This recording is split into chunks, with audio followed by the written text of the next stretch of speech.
sorte de preuve solide, irréfutable, etc. Qu'en fait, la base, reconnaître le fascisme d'Umberto Eco, d'accord? C'est un livre. Donc quand on parle de reconnaître le fascisme de Umberto Eco, à la base, c'est un livre. C'est un livre qui a été publié en 2017 Tu regardes et avec qui des est lunettes. la retranscription directe d'un texte qu'il a écrit pour la commémoration, les 50 ans, le demi-centenaire en gros, l'anniversaire de la libération des peuples opprimés européens Par les par fascistes. l'Axe. Voilà, D'accord. les méchants de l'Axe, Les y compris du fascistes. coup De Hugo Boss. le parti national fasciste italien. Mhm. En fait, ce livre-là a été démocratisé, a été partagé d'un petit peu partout, sauf qu'il n'a pas été compris. Parce que les gens qui citent Umberto Eco pour dire oui, non, mais regarde, toi, tu as un attrait du fascisme, etc., ce n'est pas ce que dit Umberto Eco. Alors, que D'accord. dit Donc en Umberto fait, Eco, Umberto? le type qui a fait la description là, du fascisme et qui a pris, on va dire, 5 items sur 14, je pense pas qu'il ait lu le livre. Donc moi, la question que je vais poser dans le vocal, dans le chat, que ceux qui ont entendu parler de reconnaître le fascisme de Umberto Eco, est-ce que vous avez lu le livre ou est-ce que vous avez juste lu un mème sur internet qui reprend les 14 points et qui les résume d'une manière absurde? Qu'est-ce que vous avez fait? Pour ceux qui en ont entendu parler, je pense que la quasi-intégralité des personnes qui cassent les couilles en citant Umberto Eco n'ont pas lu le livre d'Umberto Eco. Ils ont juste vu un mème sur internet. Voilà. Et donc, moi j'ai lu le livre d'Umberto Eco. Ça se lit facilement. C'est même pas un livre, on va dire c'est plutôt un essai philosophique. Et je l'ai lu et voici ce qu'il dit à un endroit pour expliquer qu'en fait, la notion de fascisme, c'est quelque chose de beaucoup plus complexe que vous ne le pensez. Donc je cite Umberto Eco. Il ne fait aucun doute que le fascisme était une dictature, mais il n'était pas complètement totalitaire, non point à cause d'une sorte de tiédeur, mais en raison de la faiblesse philosophique de son idéologie. Contrairement à ce que l'on pense en général, le fascisme italien n'avait pas de philosophie propre. L'article sur le fascisme signé par Mussolini dans l'encyclopédie Treccani fut écrit ou inspiré dans ses fondements par Giovanni Gentile, mais il reflétait une notion hegelienne de l'état éthique et absolu. L'état absolu que Mussolini ne réalisera jamais. Mussolini n'avait aucune philosophie. Il n'avait qu'une rhétorique. Il commença comme athée militant pour finir par signer le concordat avec l'Église et accueillir à bras ouverts les évêques qui bénissaient les insignes fascistes. Qu'est-ce qu'il dit là, Umberto? Il dit qu'en fait, à la base, il se faisait passer pour un révolutionnaire. Sauf qu'au final, il se faisait passer pour un révolutionnaire, on va dire, un petit peu athée. Au final, il a directement collaboré avec le concordat et l'Église. En fait, ce qu'il fait, qui promeut une idéologie qui est totalement confuse, quelque chose qui est suffisamment vague pour être compris par tous, mais pas suffisamment complexe pour être compris dans sa globalité. Après, il applique une rhétorique. Après, il explique. Il va imposer son autoritarisme et son parti national fasciste par la force. Ensuite, il va faire ce qu'on décrit aujourd'hui comme une pratique fascisante, c'est-à-dire l'abstraction de la justice, l'idéologie irréfutable, la totale disparition de la liberté de la presse, etc., etc. Donc moi, j'ai envie de dire, tous ceux qui parlent de fascisme, ce que décrit Umberto Eco dans les 14 points du fascisme, ce n'est pas le fascisme tel qu'il est décrit aujourd'hui. C'est l'urfascisme, UR-fascisme. C'est ce qui s'appelle le fascisme. Sorti du cul. Qui dit, je retrouve la page du livre, c'est ce qui s'appelle le fascisme. Laissez-moi. Le fascisme primitif et éternel. En fait, ce sont juste une liste de caractéristiques qui définissaient le fascisme d'avant, c'est-à-dire le Parti national fasciste, peut-être le franquisme et le nazisme. Et voici ce qu'il dit très précisément. Possible d'incorporer ces caractéristiques dans un système. Beaucoup se contredisent réciproquement, il parle des points du fascisme, et sont typiques d'autres formes de despotisme ou de fanatisme. En gros, ce qu'il veut dire, c'est que vous n'êtes pas obligé, c'est pas parce que vous utilisez les points qui sont décrits par Umberto Eco que vous êtes fasciste, et ce n'est pas parce que vous ne vous inscrivez pas dans le mode, on va dire, fasciste originel, que forcément ça ne fait pas de vous un fasciste. Voici ce qu'il dit. Mhm. Il dit ceci. Impossible d'incorporer ces caractéristiques dans un système, beaucoup se contredisent réciproquement et sont typiques d'autres formes de despotisme ou de fanatisme. Mais il suffit qu'une seule d'entre elles soit présente pour faire coaguler une nébuleuse fasciste. Qu'est-ce qu'il dit? Il ne dit pas vous avez un des points donc vous êtes fasciste. Il dit si votre idéologie, même pas votre idéologie, votre rhétorique, d'accord, votre action politique se base sur un point que vous allez exploiter dans l'absolu, que vous allez exploiter au plus profond de votre âme, que vous allez exploiter au maximum avec un autoritarisme, alors vous pouvez coaguler une nébuleuse fasciste. Ce qu'il dit, c'est qu'en fait, si vous avez plusieurs points, ça ne fait pas de vous un fasciste, ça fait juste quelqu'un de vous qui peut tendre vers un idéal fascisant et vers une autorité autoritarisme. fascisante. Mm. Coaguler une nébuleuse fasciste, d'accord? Nébuleuse, c'est pas quelque chose. Nébuleuse, c'est aussi un terme en astronomie, ça ne veut pas dire la finalité d'une étoile, d'accord? Une nébuleuse, c'est à la base le lieu de formation d'une étoile. En fait, ce qu'il dit, c'est juste attention, je vous mets en garde, selon mon expérience personnelle qui est vécue dans l'Italie fasciste des années 40, 30 et 40, si vous avez des points communs avec les 14 points et que vous l'appliquez à fond, vous pouvez naître une nébuleuse fasciste. Donc tous ceux qui disent que tu partages un des points, donc tu es fasciste, vous n'avez pas compris le livre et vous n'avez pas lu le livre. Vous n'avez pas d'excuse.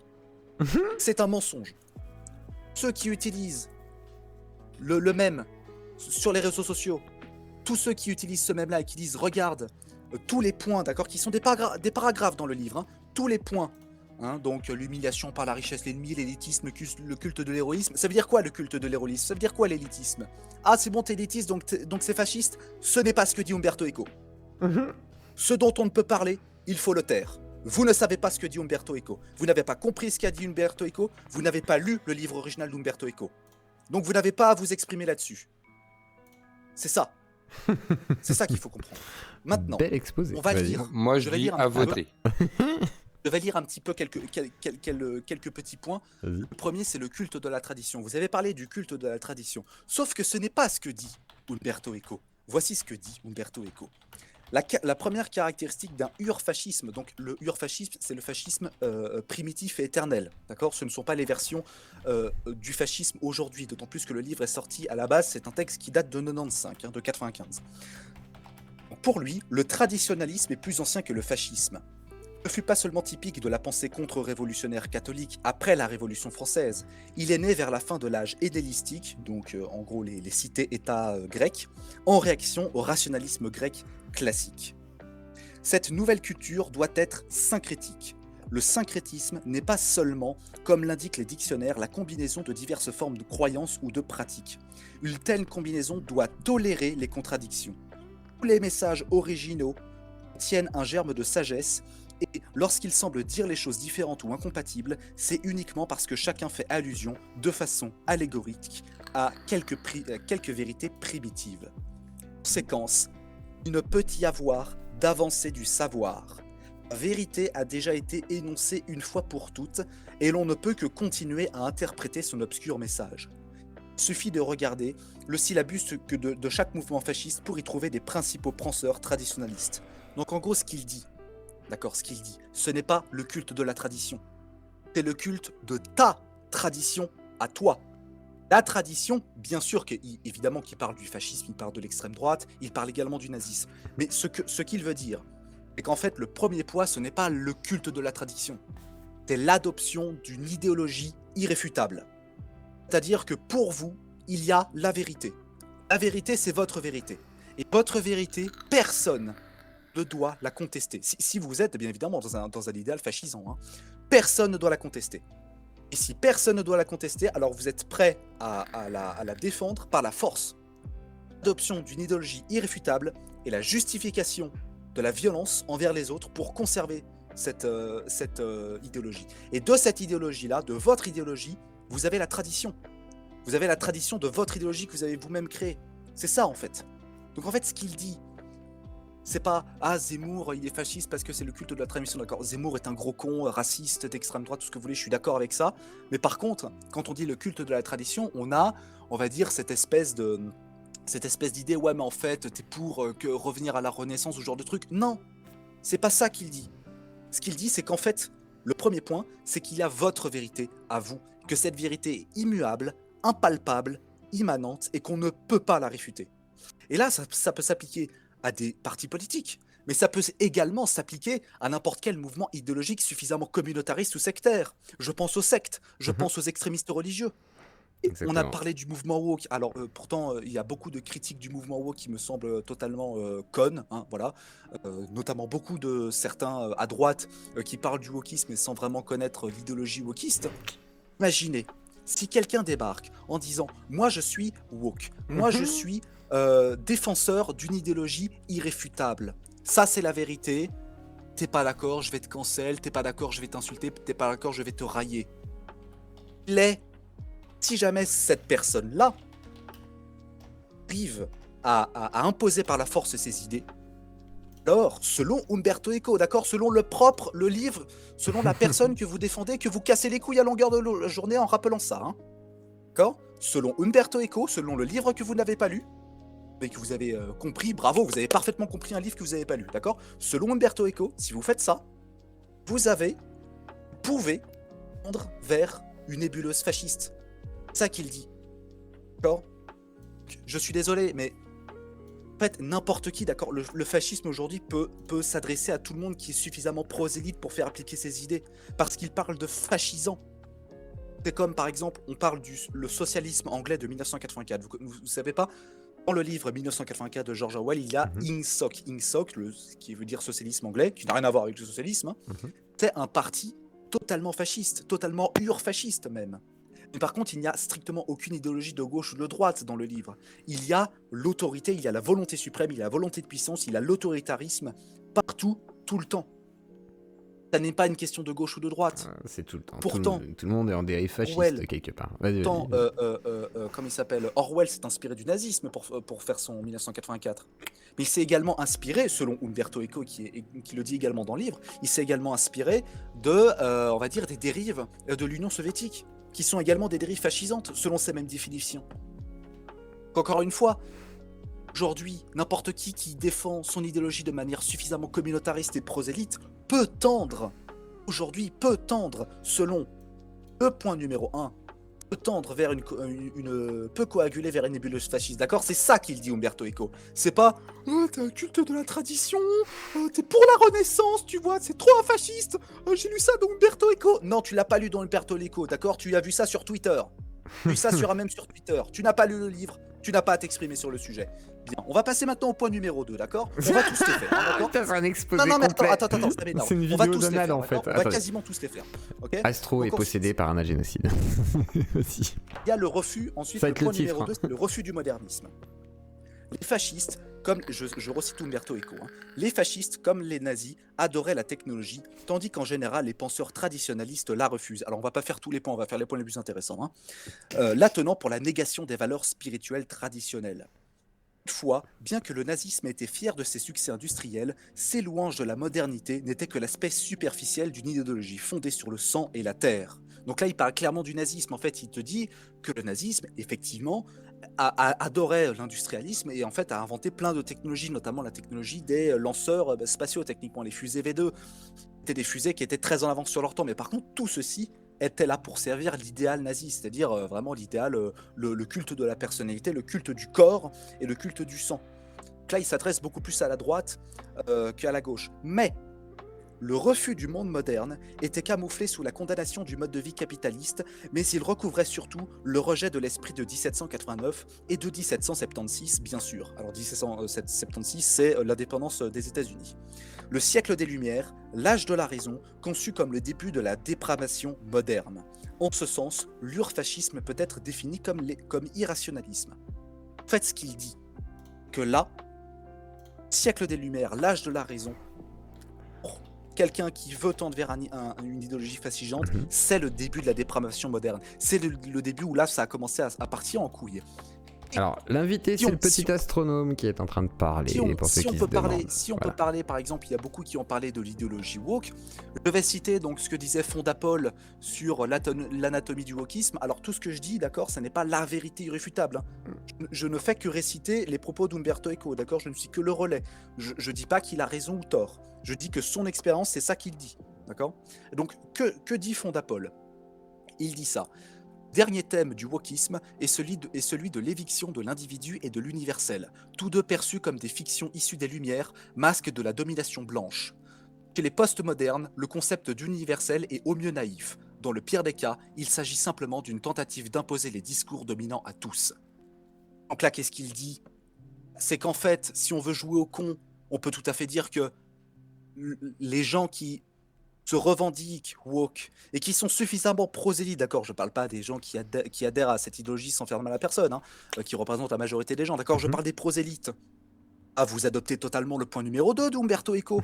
Vous refusez l'universalisme des Lumières. Ah, En fait, ça oui, c'est s'applique à vrai tout que le ça, monde. l'universalisme, ça a été beaucoup Ça s'applique critiqué, même par ça s'applique totalement Wissam, à tout le des monde. gens comme Et ça, pareil etc. pour le point numéro 3. Ah ouais. Pour le point numéro 3, c'est l'action pour l'action. L'action est belle en soi, on doit donc la mettre Partie en œuvre avant et sans la moindre réflexion. Penser est une forme d'émasculation.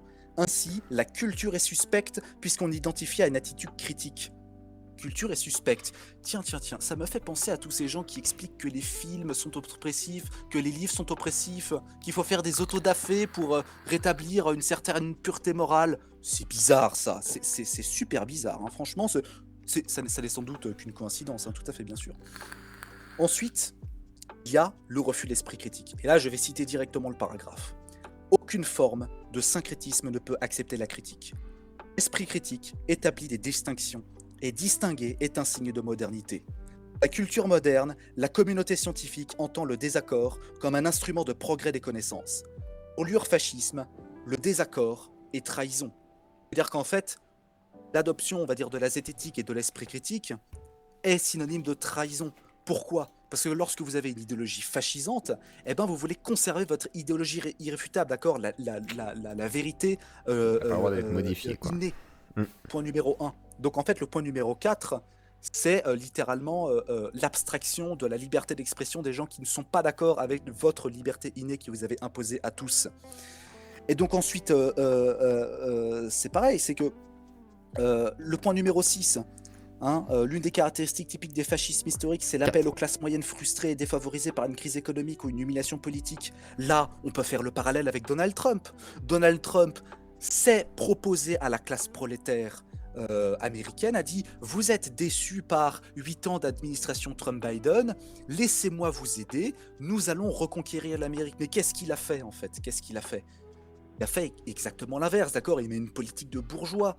Ça peut s'appliquer à tout le monde. Ça peut également s'appliquer au Parti Socialiste en 2016. Lorsque Manuel Valls a fait le 49-3, il n'est absolument pas allé dans le sens de la classe prolétaire. Il ne s'est pas exprimé en faveur de ces gens-là. Pareil pour Macron. Macron, est-ce qu'il mène une politique qui est en faveur de la classe prolétaire? Absolument pas. Il mène une politique de bourgeois. Et pourtant, à l'époque, il se disait: vous êtes déçus de la politique? Vous êtes déçus des gauches et des droites? Venez chez moi.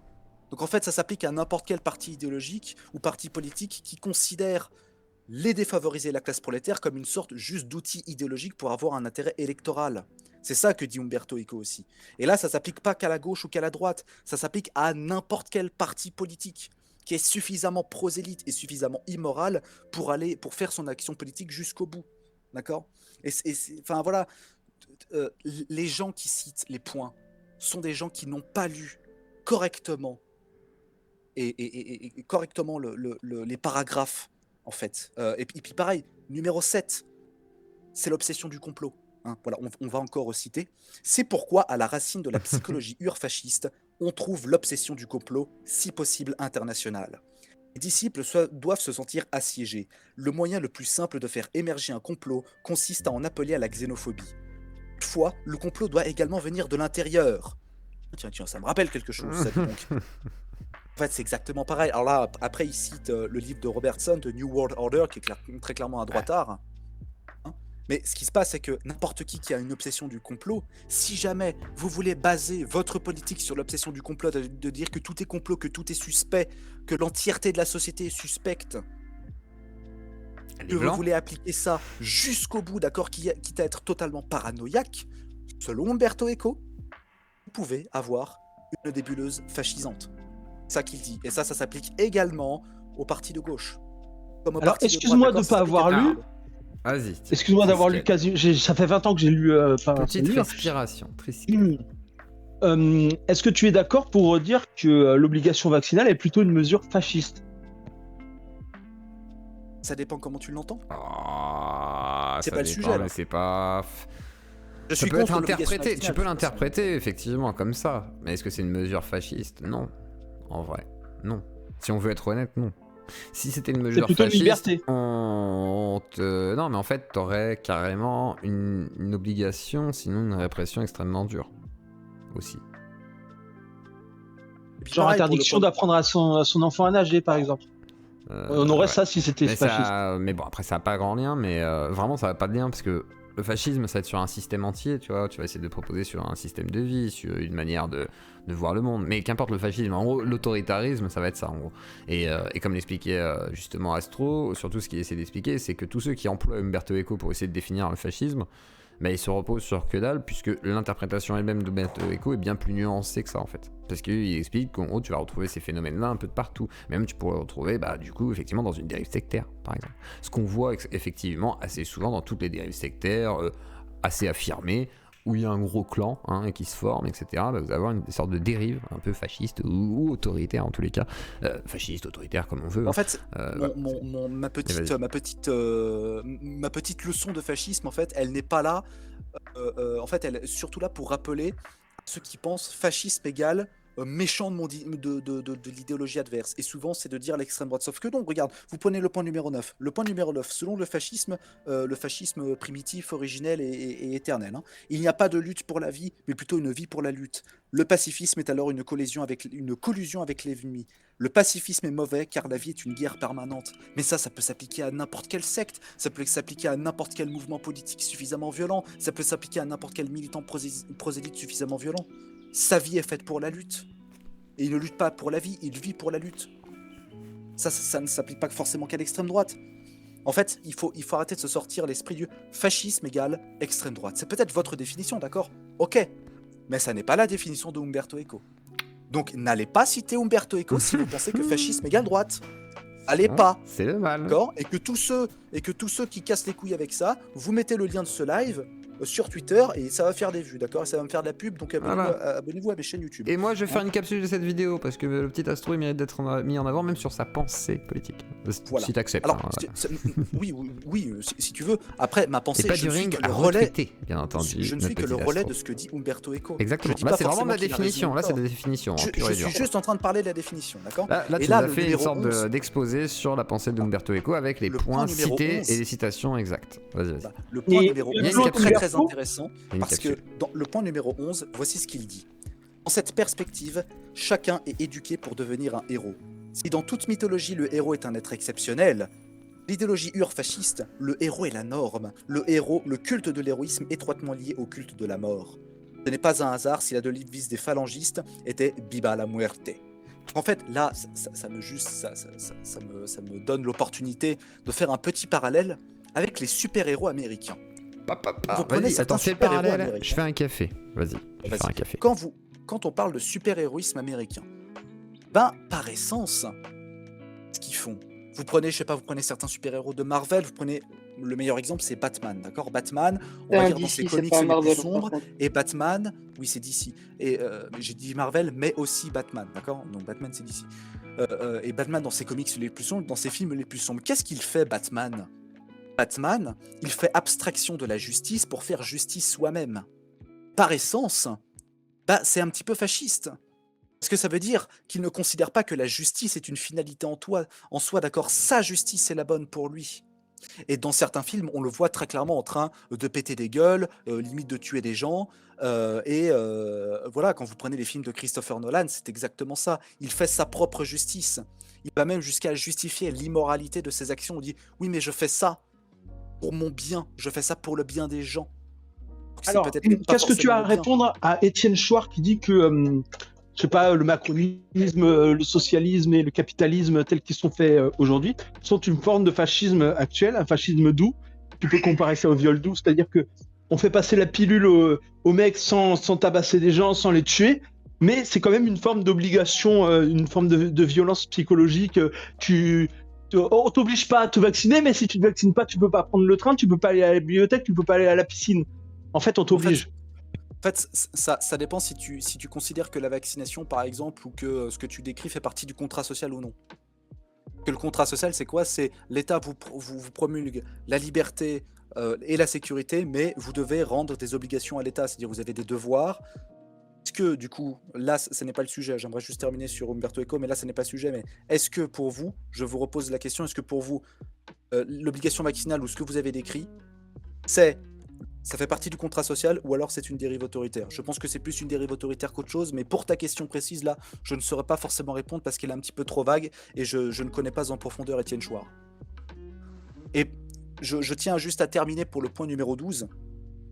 Le 12, 13 et 14. Le 12, donc en fait, c'est la volonté de puissance sur le sexe.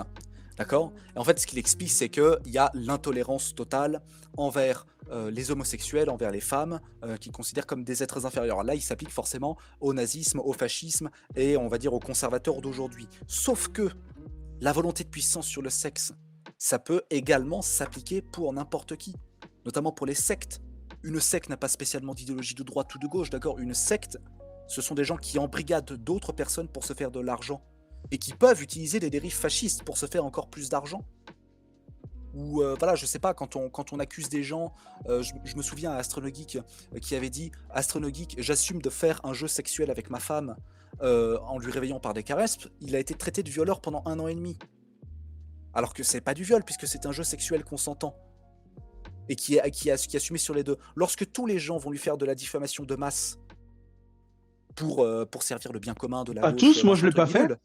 bidule, enfin, lorsque beaucoup de gens le font, pardon, il y a aussi une volonté de puissance, il y a la volonté de contrôler la sexualité d'Astronogeek. Vouloir d'expliquer, non, Je pense que prétends bien c'est une connaître ta minorité propre de sexualité woke de toi-même. Twitter ou je sais pas quoi qui l'a fait, et loin d'être une majorité de Je gens. cite simplement un petit exemple qui me vient en tête. Et sur Je ce dirais point, plus loin bien que toi, évidemment, je dirais que toutes les sectes sont pas là forcément pour racler l'argent des gens. Et il y a même sûrement des sectes qui sont là pour le bien des gens et qui essayent d'œuvrer pour le bien des gens. Tu vois, je mettrais pas faudra tout me citer des dans un même exemples. panier. Mais enfin bon. Et ensuite, pour le point numéro 14, probablement aussi le point le plus révélateur, l'urfascisme parle de la novlangue. La À novlangue la fut secte inventée de par l'atome, par Orwell exemple. dans 1984 comme Ta langue gueule, officielle de Triskel. l'INSOC, le socialisme anglais, mais des éléments d'urfascisme sont communs à diverses formes de dictature.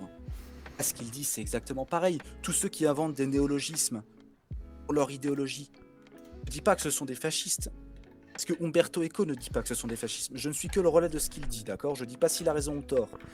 La novlangue, la création de la novlangue, on a combien des néologismes qu'on utilise aujourd'hui? Que ce soit venant de l'extrême droite ou certains mouvements racialistes de gauche américaine, notamment des anglicismes. Blanchité. Utiliser cette novlangue. Oui, mais c'est pas. Par exemple, comment elle s'appelle? Robin DiAngelo. Ouais. Robin Ah DiAngelo, c'est une bourgeoise racialiste, d'accord? C'est une bourgeoise racialiste qui fonde totalement son idéologie sur de la novlangue, sur des termes qu'elle a inventés, qu'elle a reconceptualisés, qui ne sont absolument pas autorisés par tout le monde, qui ne sont pas dans l'Académie de la langue américaine ou dans l'Académie française, mais elle explique ça, c'est la vérité, le point numéro 1, d'accord? La vérité innée, la vérité irréfutable, et tout son narratif est basé sur quelques points très reconnaissables de novlangue. Donc, est-ce que ça veut dire que c'est une fasciste? Non, ça veut dire que si jamais elle a envie de créer un mouvement politique ultra-autoritaire basé sur un de ces points-là, alors elle peut, selon Umberto Eco, tendre vers un idéal fascisant. C'est ça qu'il dit. Il ne dit jamais t'as un de ces points, t'es fasciste. C'est pas ça qu'il dit. Donc quand je vois des vidéastes et quand je vois, mais surtout des gens sur les réseaux sociaux, dire ouais, non, mais là t'as un des points d'Umberto Eco, donc t'es un Comme petit peu Mulch. fasciste, ce n'est pas ce qu'il dit. D'accord? Donc c'était juste pour dire ça. Et en fait, si on va aller au bout des choses, il y a aussi la cancel culture, la culture de l'annulation. Je vais terminer sur ça. La cancel culture, pour moi, n'est ni de gauche ni de droite. Parce qu'en fait, l'extrême droite utilise également la cancel culture, d'accord? Eh oui. Et ça a été utilisé depuis Tout le monde, en belle fait. durée, depuis des décennies. Mais on peut qualifier la cancel culture, pardon, sous, on va dire, 5 points qui se retrouvent sur n'importe quelle application politique d'un annulateur, d'accord, d'un cancelleur. 1. Je l'ai dit, l'adoption d'une idéologie irréfutable. 2. La justification de la violence par la morale. 3. L'abstraction partielle ou totale des valeurs fondamentales de la justice démocratique. C'est-à-dire que pour les cancelleurs, il n'y a pas de justice, il y a leur justice. Il n'y a pas de procès, il n'y a pas de plaidoirie, il n'y a pas de juge, il n'y a pas de jury, il n'y a pas d'avocat, il n'y a pas de... Il n'y a rien de tout ça. Il y a leur justice, toi tu es coupable et hop, c'est bon. D'accord? Le discours profondément antisocial et communautariste et l'adoption d'un langage propre au groupe. Et ça, c'est valable pour des gens qui se revendiquent à gauche et aussi valable pour des gens qui se revendiquent à droite. Oh ouais, Schnucka, selon- tu dis n'importe selon les quoi, points d'Umberto frérot. Je ne fais qu'appliquer les points d'Umberto Eco, d'accord? Je suis d'accord avec toi, mais je comprends pas Attends, l'adoption j'ai pas du fini, truc j'ai pas propre au fini. groupe là. Si, pas bah, fini. faire appartenir à un Selon- groupe avec des codes, des mots spécifiques, etc. Mais C'est le pourquoi je principe pourrais d'une pas être un secte, même. cancelleur si j'agis tout seul en fait? Mais non, c'est pas ce qu'il dit, c'est pas ce qu'il dit. C'est non, pas ce que je dis. non, c'est pas rien à Selon voir. donc Umberto Vas-y. Eco, si j'applique les points d'Umberto Eco, alors ce que l'on voit dans la cancel culture, aussi, il y a aussi un autre point que j'ai oublié de dire, c'est l'adoption d'un interdit moral sur la culture. La culture est suspecte, donc on va faire un interdit moral pour faire valoir sur une idéologie. C'est exactement pareil. Combien de fois on a eu aux États-Unis un puritanisme total vis-à-vis de la culture? Je rappelle notamment le code Hayes, qui était un code raciste, d'accord, qui empêchait, par exemple, les Afro-Américains de pouvoir tourner normalement dans des films où il y avait quasiment que des blancs. Mais chacun. D'accord, c'est un code raciste qui a été appliqué pendant 30 ans, ça c'est une forme de cancel culture, non? C'est Ouais, totalement une c'est idéologie ségrégation. fascisante selon Umberto Eco. Pure ségrégation, Mais c'est- effectivement. et c'était promulgué par les ségrégationnistes qui sont des racistes. Tout ça pour dire que ceux qui expliquent, ceux qui cassent les couilles avec Umberto Eco n'ont pas lu le livre. Vous relayez un mème qui est faux. Je ne dis pas qu'Umberto Eco, c'est la vérité irréfutable. Qu'il faut arrêter de promouvoir Umberto Eco comme la vérité irréfutable. Là, je ne fais que dire, si vraiment on veut faire une démonstration par absurde, On est d'accord ce que c'est vous pas dites une sur Umberto étude. Eco est faux. On est d'accord C'est que pas une étude, d'accord, voilà, c'est c'est pas son une étude, expérience c'est pas une personnelle à lui. méta-analyse, c'est pas un mec qui a fait genre 10 000 tests sociologiques et qui donne son avis final sur le racisme et le fascisme. C'est juste un gars qui donne son point de vue et qui a bien marché, quoi. C'est ça. Et que... Merde. C'est Quoi décevant. Et que pour le comment ça s'appelle pour Umberto Eco, et je pense même pour moi personnellement, là je vais donner juste mon avis personnel, le fait de savoir si telle ou telle personne est fasciste selon le prisme de Umberto Eco n'a aucun sens, parce que ce n'est pas ce qu'il dit. Il dit de faire attention, ce sont les caractéristiques pour une nébuleuse fasciste et du fascisme traditionnel. D'accord, mais ça peut s'appliquer aussi à tout le monde aujourd'hui. Donc, pour moi, ça ne sert à rien de traiter les gens de fachos ou de gauchos ou de je sais pas pourquoi, parce que les autres, ils ont dit, ouais, il y a des droitards qui disent ouais, mais les gauchistes, c'est des fascistes aussi. On s'en fout de ce que vous dites. D'accord? Ce qui compte, c'est d'améliorer le quotidien des gens, non? Eh ouais. Donc on s'en bat les couilles que vous traitez les gens de fascistes ou pas. détruire Vous ne savez les pas ce que c'est. connards qui Vous nous ne connaissez pas la oppriment. définition de Pardon. fascisme. Oui. Et vous ne connaissez surtout pas les définitions de fascisme d'Umberto Eco parce que vous interprétez mal. Et que ceux... Arrête, il y a des Ceux qui youtubeurs ont qui fait ont les mêmes. vulgarisé, hein. Ouais, mais ceux qui ont fait les mêmes, là, parce que c'est quand même un traité qui fait une trentaine de pages. On ne résume pas une trentaine de pages avec un mème avec 10 lignes. Ceux qui font ça, c'est de la désinformation. Que vous surinterprétez totalement ce que disait Umberto Eco. Je voulais juste dire ça. Traiter quelqu'un de fasciste ou de gauchiste n'est pas un argument, et qu'à gauche comme à droite, ben, le fascisme peut apparaître selon Umberto Eco de partout. C'est ça qu'il dit. Et que le fascisme pourrait peut-être revenir sous d'autres formes. Et là, je suis pas quelqu'un qui tape que sur les woke, d'accord? J'ai cité certains exemples de woke, mais j'ai aussi et surtout cité l'exemple du Trumpisme, de Macron, ou même de Zemmour. Voilà. Arrêtez Donc, un d'utiliser exposé des termes complet, que vous hein. ne comprenez pas. Ce dont on ne peut parler, il faut le taire. Pour ceux qui n'y connaissent rien, bah, taisez-vous sur le sujet. Ou alors, lisez son livre, d'accord? Ça coûte 2 € ou 3 € en librairie ou je sais pas où. Donc pour tous ceux qui ont la flemme de lire, vous n'avez aucune excuse. Et ben merci au petit Astro de cet exposé sur Umberco Eco Plus, car ça Alors, vaut moi, 2 je l'ai ou 3 lu. euros. Et voilà, pensez à liker, pensez à vous abonner et pensez à faire des dons.